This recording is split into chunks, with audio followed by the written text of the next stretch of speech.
Hello friends, क्या आप जानते हैं नव दुर्गा के नाम से 9 पौधे भी हैं जिनसे औषधियाँ बनती हैं। 9 औषधियों के पेड़ पौधे जिन्हें नव दुर्गा कहा गया है, आज मैं उनके बारे में इस वीडियो में आपको बताती हूँ। पहला जो औषधि का पौधा है वो है शैलपुत्री यानी कि हरड़। कई प्रकार के रोगों में काम आने वाली औषधि हरड़ हिमावती है, जो देवी शैलपुत्री का ही एक रूप है। यह आयुर्वेद की प्रधान औषधि है। यह पथ्या, हरितिका, अमृता, हेमवती, कायस्थ, चेतकी और शेरसी 7 प्रकार की होती है। दूसरी है ब्रह्मचारिणी, जिसे कि ब्राह्मी कहा जाता है। ब्राह्मी आयु व याददाश्त बढ़ाकर रक्त विकारों को दूर कर स्वर को मधुर बनाती है, इसलिए इसे सरस्वती भी कहा जाता है।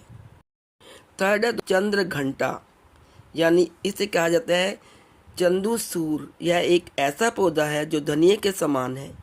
यह औषधि मोटापा दूर करने में लाभप्रद होती है, इसलिए हम इसे चर्महंती भी कहते हैं।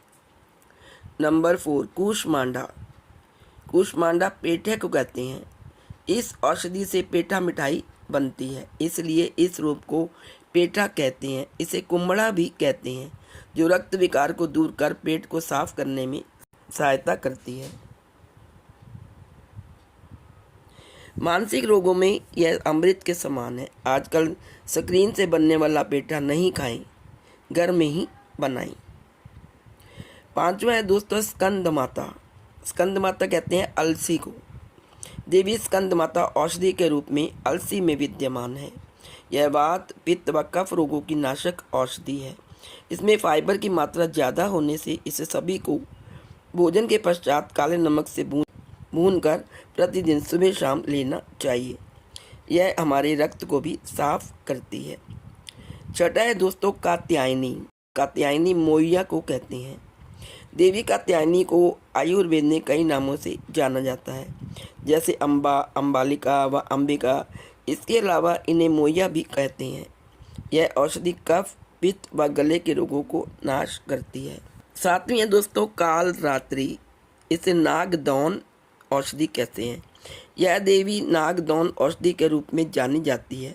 यह सभी प्रकार के रोगों में लाभकारी और मन एवं मस्तिष्क के विकारों को दूर करने वाली औषधि है। यह पाइल्स के लिए भी रामबाण औषधि है। इसे स्थानीय भाषा जबलपुर में दूधी कहा जाता है। 8वीं है दोस्तों महागौरी यानी कि तुलसी। तुलसी 7 प्रकार की होती है। सफ़ेद तुलसी, काली तुलसी, मरुता, दवना, कुढेरक, अर्जक और षटपत्र। ये रक्त को साफ कर हृदय रोगों का नाश करती है। एकादशी को छोड़कर प्रतिदिन सुबह इसे ग्रहण करना चाहिए। 9वें नंबर पे है दोस्तों सिद्धिरात्रि, जिसे हम शतावरी कहते हैं। दुर्गा का 9वां रूप सिद्धिरात्रि है, जिसे नारायणी शतावरी कहते हैं। यह बल, बुद्धि एवं विवेक के लिए उपयोगी है, विशेषकर प्रसूताओं।